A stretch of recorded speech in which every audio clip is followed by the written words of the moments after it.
Hi, everyone. I'm Frank Mallicoat. I'm an anchor reporter for KTVU Fox 2 here in the San Francisco Bay Area. My guest is a registered dietitian who is here to talk about the benefits of pumpkins. After all, fall is right around the corner and they are in season. So let's say hi to Olivia Wagner. How are you? I'm great. Thank you so much for having me here today.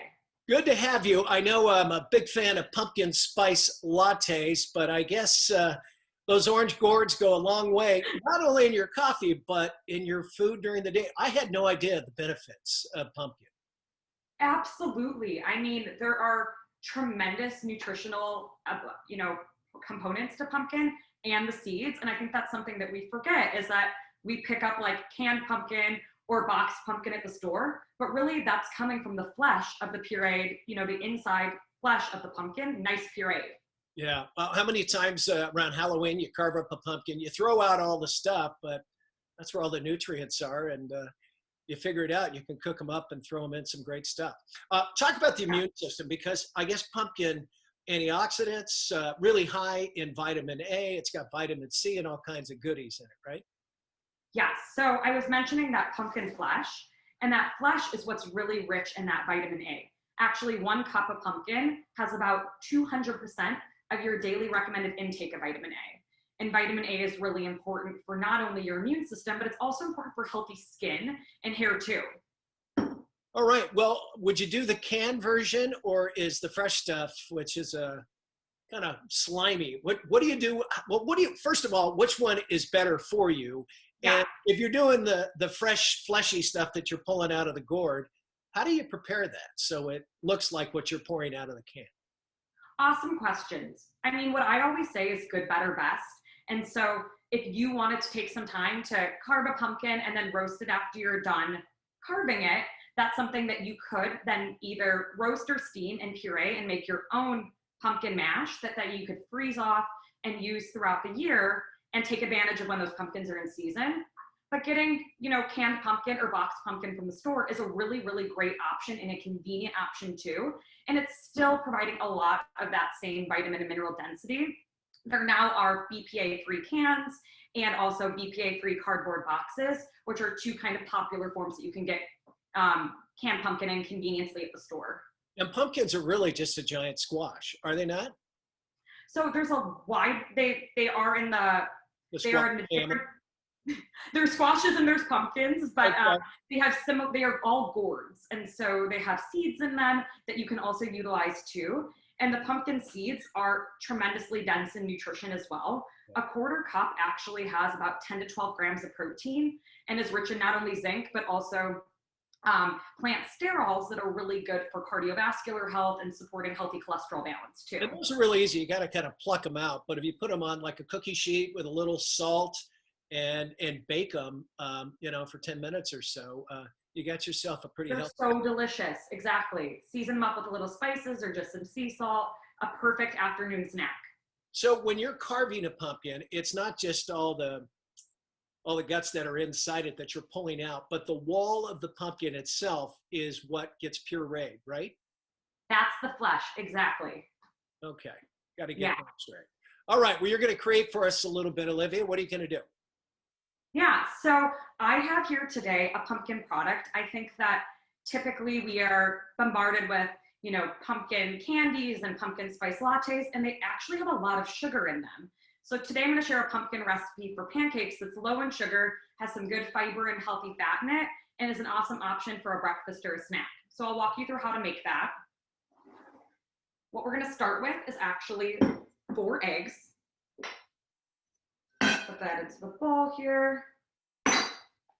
You can add 3 tablespoons of your oil of choice. And here I just did a coconut oil because I thought that would go really nice with the pumpkin flavor. You could also do a more neutral oil like grapeseed or even avocado oil or butter. I have a tablespoon of vanilla that I'm going to put in. That always helps. I put that on all my pancakes and my French. Oh, I know. Elevates flavor. Yeah, it gives it a little oomph. And then I've got a cup of water, but you could also use milk, buttermilk, or a non-dairy milk. And we're going to whisk this up. So it's nice and combined.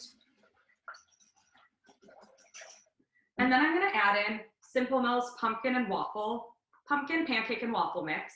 And the cool thing about this mix is I mentioned the first ingredient is almond flour, but it actually has 9 simple ingredients in it. And one of them is dehydrated pumpkin. And so a lot of times when we stumble across pumpkin spice flavored options for the fall, it's not real pumpkin and it's, added with artificial flavors and a lot of sugar. And here you're getting the real deal pumpkin in a packaged product.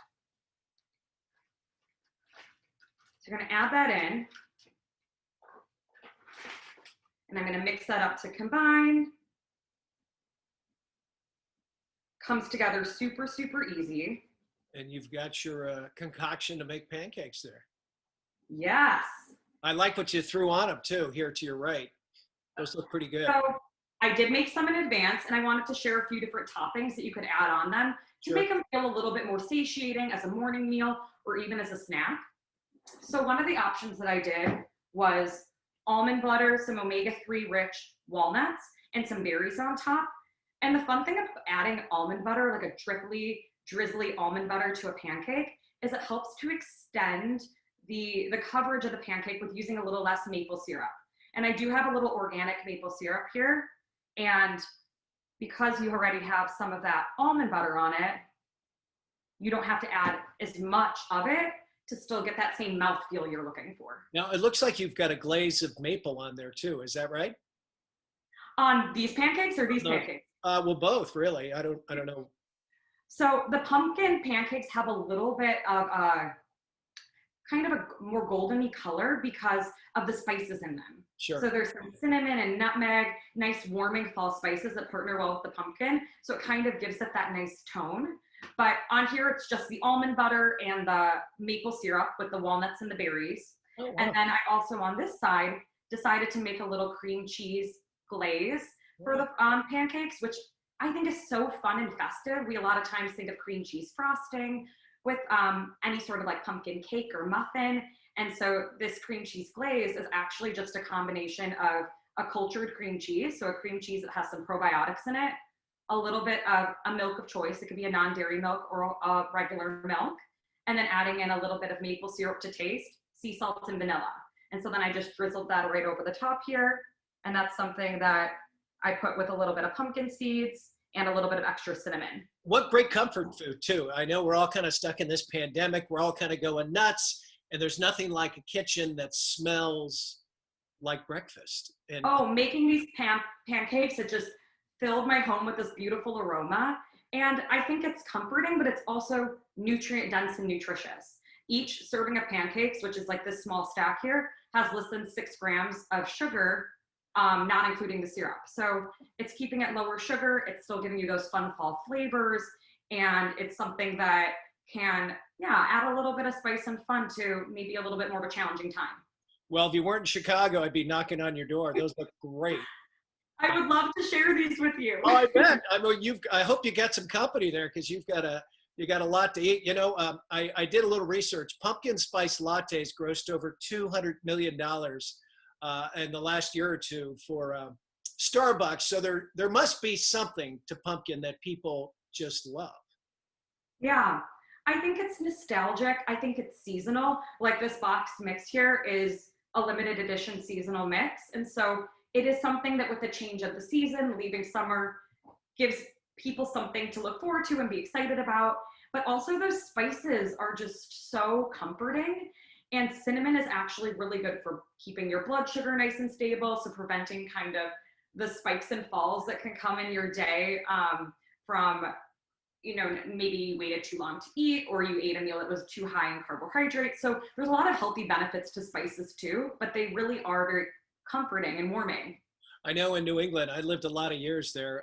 Pumpkin spice is kind of a big deal there. And there was a tire store in southern New Hampshire. I actually did a story on it. And they put up a sign outside, all our tires are pumpkin spice approved. And people, he put it up there as a joke, and every TV station came and did a story on it. He got all this publicity just for throwing Oh my gosh. So it's kind pumpkin saves the day. Exactly. Hey, Olivia, if people want to get in touch with you or want more information, what do they got to do? They can go to livenourishnutrition.com. Or if they can follow me on Live Nourish Nutrition on Instagram. All right. Hey, thank you very much for sharing. We really appreciate it, Olivia. Thank you for having me today, and enjoy your pumpkin this fall. Try to incorporate some whole food pumpkin if that's not something you're used to doing, whether it be like in a soup, a smoothie, or even, in an oatmeal, and, enjoy the beautiful flavors of it. There you go. Olivia Wagner. She is a dietitian out of the Chicago area, and she makes a mean set of pumpkin pancakes. Olivia, thanks a lot.